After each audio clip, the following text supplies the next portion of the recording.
Under our Constitution, under the Bill of Rights, the First Amendment, speech is protected. And that's true even for vile speech. Someone can stand up and say the most hateful thing, and it's protected by the First Amendment.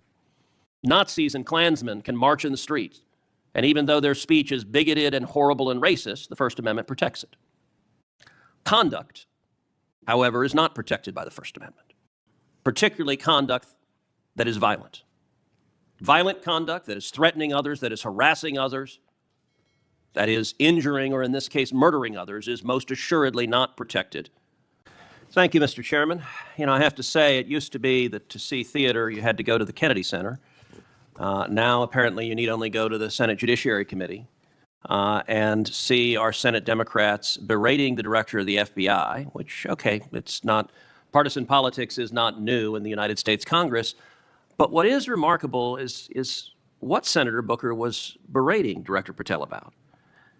He wasn't berating him for failing to do his job, but rather he was furious for Director Patel for successfully doing his job. For 4 years, the Democrats under Joe Biden had an open border that undermined the safety of every single American. They allowed 12 million illegal aliens to come into this country to invade this country, and every single day Americans were murdered, women were raped, children were assaulted by violent criminals that Democrats released. Now, Director Patel, I found Senator Booker's questioning really bizarre. He asked you, have you reassigned FBI agents from human trafficking to immigration issues? Director Patel, are the Mexican cartels that are bringing people illegally into this country engaged in human trafficking? Yes, sir. What the hell does it mean to reassign someone from human trafficking to immigration? The greatest human trafficking that in the world has been over the last 4 years at our southern border. It is modern day slavery that the Democrats still defend. They still defend those open borders. Mr. Patel, he also said, did you reassign FBI agents from protecting children to immigration? How many children have you found that were victimized by the open borders of the previous administration? 4,700. 4,700. And yet, oddly, I don't hear a Democrat here saying, gosh, thanks for protecting those kids. 35% increase year to date last year. All right, I want to shift topics. And I want to shift topics to what happened last week. Charlie Kirk was assassinated. He was assassinated because of his political views. We're living in a time of enormous division and tragically hatred, and hatred that manifested in evil that we saw last week. Now, the FBI, working in concert with state and local law enforcement, apprehended what appears to be, in all likelihood, the murderer. And you did so in just 33 hours. So I want to start by just congratulating you and the FBI agents and state and local law enforcement for successfully apprehending the murderer in less than a day and a half. In the wake of that assassination, we have seen far too many people on the left celebrating the assassination.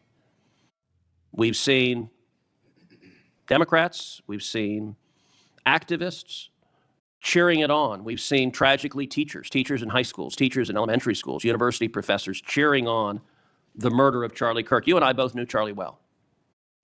He was a good friend. He was an extraordinary man. And I will say there's a great deal of discussion about what to do about it. Under our Constitution, under the Bill of Rights, the First Amendment, speech is protected. And that's true even for vile speech. Someone can stand up and say the most hateful thing, and it's protected by the First Amendment. Nazis and Klansmen can march in the streets, and even though their speech is bigoted and horrible and racist, the First Amendment protects it. Conduct, however, is not protected by the First Amendment, particularly conduct that is violent. Violent conduct that is threatening others, that is harassing others, that is injuring or in this case murdering others is most assuredly not protected by the First Amendment. And so I would encourage you and the FBI to focus on conduct. Now, speech can guide you to those engaged in conduct. And I will say one question that I have and many have, and I recognize this is an ongoing investigation, so I don't want you to say anything that would compromise the investigation.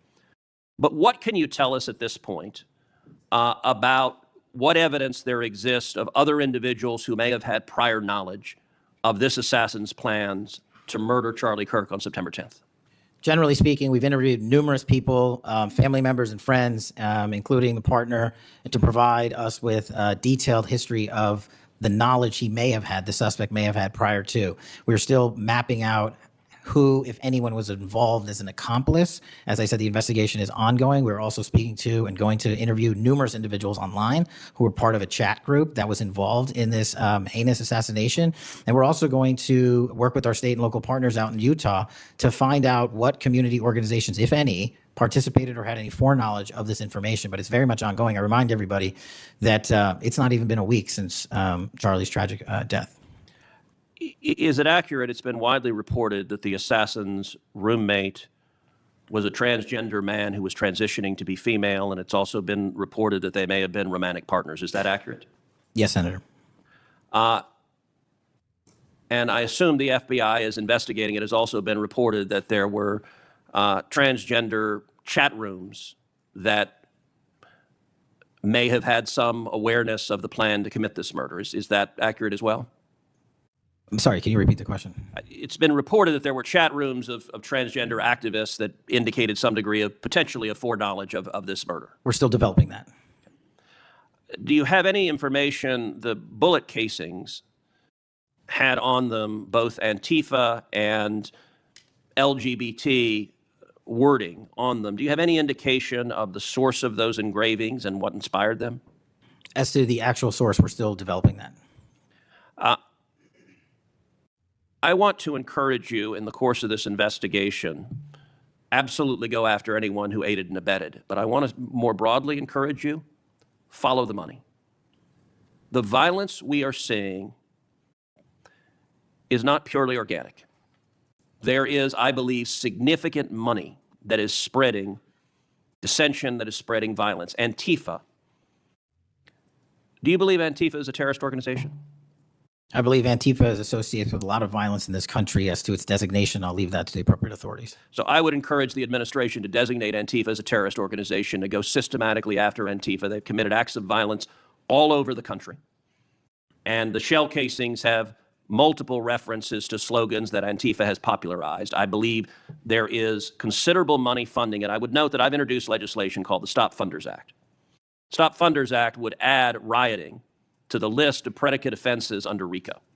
I believe the money should be tracked and prosecuted under RICO. And both the Antifa and Black Lives Matter riots of a couple of years ago and the pro-open border riots in Los Angeles and other cities of this past year, I believe there was significant money behind those riots. I'm not the only person who noticed at the anti-Semitic protest and violent protests on college campuses that many of the tents all matched. And so I would ask, would it aid your ability to prosecute these matters if Congress passed into law the Stop Funders Act and if rioting was added to the list of predicate offenses for RICO? Yes. Talk to me about the efforts of the FBI to go after the funders of the anti-Semitic protests on college campuses, the pro-open border protests in cities, and potential LGBT violence. Talk to me about the efforts to go after the money of those who are funding and promoting violence. As I've always said, Senator, money doesn't lie, and we've been following the money. And so that's what we're doing, issuing lawful process to organizations involved with criminal activity, because the money's got to come from somewhere and it has to be funded somehow. So we have extensive investigations ongoing into numerous organizations that are related to violent criminal activity. Cutting off the money will make America much safer, and that is the core job of the FBI. And I thank you for doing your job. Senator Patel. The chamber fell into a heavy silence after Senator Ted Cruz recounted the events of the previous week. The killing of Charlie Kirk, a political activist and commentator, and the rapid arrest that followed. Cruz's tone shifted from partisan sparring to something more solemn, more deliberate. He congratulated the FBI for apprehending the suspect in just 33 hours. But beneath the commendation was something deeper. A warning about a country strained by division, rhetoric boiling over into violence, and institutions now tasked with restoring order in a moment of national fracture. What unfolded in that exchange was not merely a procedural update on an active investigation. It was a snapshot of a republic wrestling with its own temperature. Cruz framed the moment as one defined by polarization and escalating hostility. Director Kash Patel responded cautiously, repeatedly emphasizing that the investigation was ongoing, mapping relationships, reviewing digital communications, interviewing associates, following financial trails. It was the language of law enforcement operating within guardrails. Careful, methodical, deliberate. But the questions pressed further. Cruz moved from the immediate facts of the case to broader concerns about networks, about potential accomplices, about online spaces where rhetoric may cross the line into coordination. He distinguished between protected speech and violent conduct. That distinction, rooted in the First Amendment, became central to the exchange. Because in a constitutional republic, even the most offensive ideas are shielded. Yet the moment ideas turn into action, when harm is carried out, the shield falls away. That is the line the Constitution draws. And that is the line this hearing sought to clarify. The tension in the room reflected something larger than partisan disagreement. It reflected a country navigating the boundaries between expression and accountability, between outrage and enforcement. Cruz urged investigators to follow the money. He referenced legislation designed to expand tools under federal racketeering laws. Patel, for his part, affirmed that financial investigations were underway, noting that money doesn't lie. The implication was clear. Where there is organized activity, funding leaves a trail. This exchange illuminated a fundamental challenge of modern governance. In a hyper-connected era where social movements, online forums, and political activism intersect, determining who knew what and when becomes increasingly complex. Investigators must separate noise from evidence, rhetoric from conspiracy, anger from coordination. It is painstaking work, and it unfolds under intense public scrutiny. Cruz's remarks about rising hostility underscored another truth. The political climate itself has become combustible. He described a society marked by deep divisions, where social media amplifies extreme voices and where ideological camps increasingly view each other not as rivals, but as existential threats. Whether one agrees with his framing or not, the hearing captured a reality that few can deny. Public trust is fragile. And when public trust erodes, every institution is tested. The FBI's role in such a moment is uniquely sensitive. It must pursue justice without appearing partisan. It must act decisively without overreaching. It must reassure a divided nation that enforcement decisions are based on evidence, not ideology. Patel's careful answers reflected that balancing act. He neither speculated nor offered sweeping declarations. He reiterated that interviews were ongoing, that digital evidence was being analyzed, that no conclusions would be rushed. That restraint is not weakness. It is procedural discipline. But the broader message of the hearing transcended investigative updates. It touched on the uneasy relationship between political rhetoric and real-world consequences. Leaders on both sides of the aisle now face a sobering reality. Words echo. They travel. They inspire, sometimes they inflame, and while speech itself remains protected, the climate it creates can either cool tensions or intensify them. Cruz's call to cut off financial support for violent activity reflected a strategic approach: target infrastructure, not just individuals. The theory is straightforward: disrupt funding, and you disrupt organization.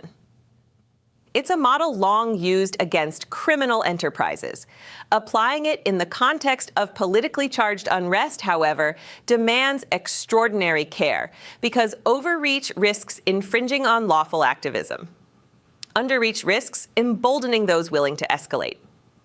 That delicate calibration defines this moment in American politics.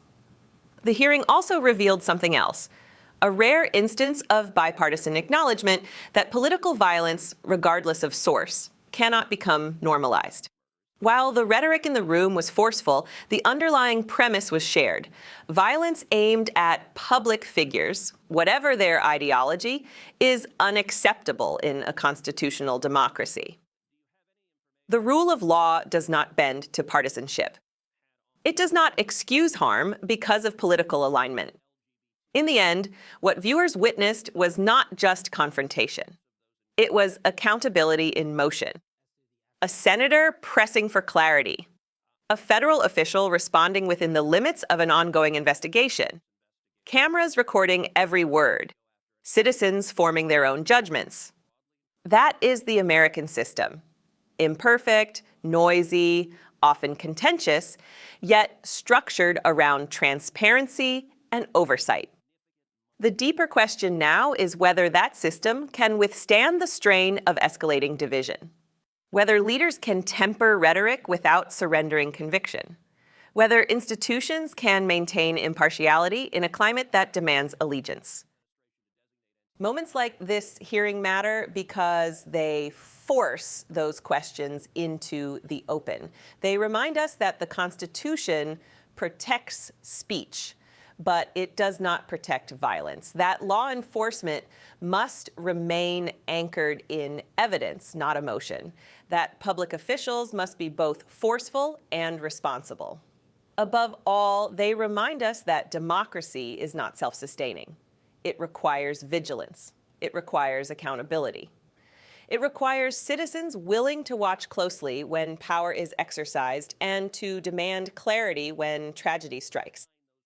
The arrest may have come swiftly, the investigation may continue quietly, but the broader reckoning about political climate, about civic responsibility, about the boundaries of lawful protest is far from over. In times of division, the strength of the republic lies not in silence, but in scrutiny, not in rage, but in rule of law, not in fear, but in faithful adherence to constitutional principles. Stay informed, stay engaged, and support our work to expose the truth.